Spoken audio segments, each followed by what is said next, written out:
simulan yung ano, rin sabi nyo ayun, pinaklas singaw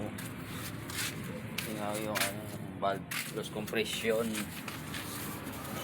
Ayan, tinanggal namin yung ano dyan, bulbula, hinanapan namin, naghanap pa si Roland ng valve singaw to, yung ano, yung intake. Andar naman siya kaso wala minor loss compression yung motor, ay tama yung valve. Pag hindi siya makakita mamaya, you know, hindi siya makakita ng valve, asahin na lang namin kung anong paraan.